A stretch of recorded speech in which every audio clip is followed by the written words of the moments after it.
Lesiba and government organization Nedlac has said that it's going to look into, or look to the Constitutional Court at least, for clarity on whether mandatory COVID-19 vaccinations should be introduced. Unions have said that while they put their weight behind general vaccination drives, they're not sure that they are fully behind the issue of vaccine mandates. That is, some unions. There is some division then, it appears, between Labour. Where does this then leave law enforcement officers, who often are the people most up close and personal with members of the public? And with the festive season coming up, many are going to encounter a lot of us on the roadside as they man various roadblocks. We can discuss this now with Richard Mamabolo from the Police and Prisons Civil Rights Union and Lesiba Thobakgale from the South African Police Union. Gentlemen, my thanks to you both. Richard, let me begin with you. Is it a firm yes or a no for vaccine mandates from you? It's a no from us. We think that individual rights need to be respected. You remember that the right not to be subjected to any medical or scientific experiment without one's informed consent should be considered. So we, as much as we have been encouraging our members, we, however, feel that those who feel that they do not want to get vaccinated should not be forced to do so. So we think that government needs to play a bigger role, as well as unions, of course, in ensuring that we educate our members and the public more about the role that vaccines have played. But looking at the experience we've had, because you remember that the launch was held on the 5th of June this year, we have had many cases of infected members, which were around over 40,000. And since the launch happened, we have seen the high increases in infections and deaths reducing. So our president was also one of the first to be vaccinated. And for this reason, we believe that vaccines do save lives. And of course, those who should be persuaded in that regard to ensure that we limit the number of fatalities. To be fair, though, Richard, at this point, no one is being forced, because there is a difference between mandatory vaccination and compulsory vaccination. And so far, it's been said that people will be allowed, for example, to state health and religious grounds as just two of the categories where they could say, this is why I choose not to be vaccinated.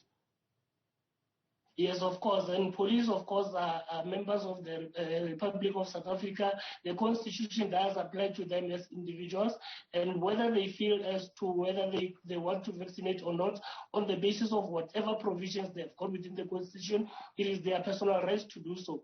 However, like I stated, as a union, we encourage our members to get vaccinated because it has proven to save lives. Richard, not Richard, let's bring you Lesiba Thobakgale from SAPU and ask you your question. Are you of the same view as Pop Crew? As the South African Policing Union, we have played that integral role to encourage our members to vaccinate. And as we speak today, Thobakgale, we have around 111,159 members in the SAPS who have vaccinated through the encouragement we have given them. And any mandatory or any forced vaccination against our members or to be imposed on our members, as a union, we are saying no to it, and we will explore the law, even if we have to reach to the Constitutional Court, which is the highest court in the land, we would do so. But we have played that role, and we're still playing that role to encourage our members, because their constitutional right should always be respected at all times. And this is the debate, isn't it? Individual rights versus the rights of the broader public, because the scientists are saying the more people we get vaccinated, the lesser the chance of major outbreaks of COVID-19, the lower the chance of getting new variants. And the Constitutional Court would ultimately have to rule along those arguments as well. What happens if they say mandatory vaccinations are the way to go, Lesiba? You see, Thobakgale, as we speak now, those processes are to unfold. And if this mandatory vaccination has to happen, the law has to be amended in accordance. And we cannot preempt what the Constitutional Court will rule at the end of the day.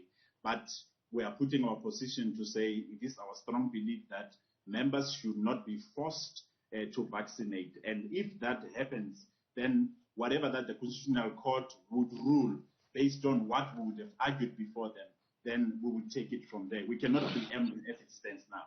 So, Richard Mamabolo, you were making the point earlier where you said there needs to be more information about vaccinations. But can we really argue that there needs to be more information when there's already been a year of conversation about vaccinations. There was, in fact, a vaccination program essentially targeting essential workers, including your members in the police service. And during that period, there was a lot of education around vaccines, what they do, side effects, and the whole point of the exercise.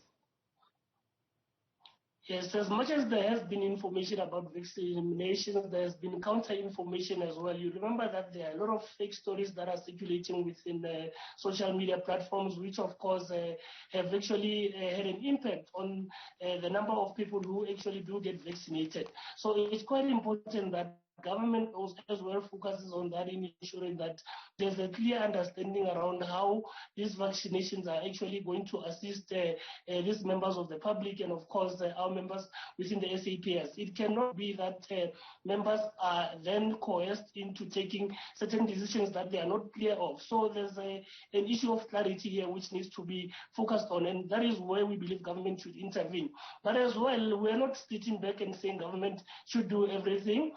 As a unit, of course, we've been having a lot of programs as well over since the vaccination period launched in July, and part of those have obviously demonstrated that within the 180,000 members that were targeted, like Lesiba had indicated earlier, there is a majority of those who have vaccinated. So we cannot then therefore say that because a majority has vaccinated and therefore the rights of those minorities who might have whatever observations about the vaccinations should not be considered. So it's something that needs to be engaged on. Government also needs to look into the kinds of information that they share and of course ensure that people are clear about what they are getting themselves into, which is within their constitutional rights.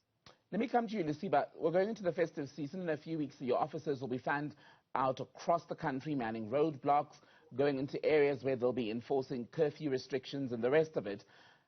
And some will become infected with COVID-19. Some of those who will be infected will be the unvaccinated. They will then need, subsequent to that, time off work. The reality is, given how stretched the resources in the police service are, this is an unsustainable situation in the long run. Do you agree? When we look at the deployment of the police, even when the lockdown started, before vaccines were there, our members were deployed there, exposed to danger. They gave their lives in order to ensure that the regulations were enforced even from the beginning. And even now going to the festive season, our members will still be out there, those vaccinated and those unvaccinated, those who are not vaccinated. And the role of vaccines, through education, we keep on encouraging our members to do so, to vaccinate.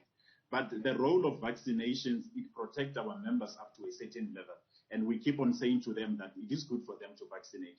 But operational duties, they will still be performed during these festive seasons.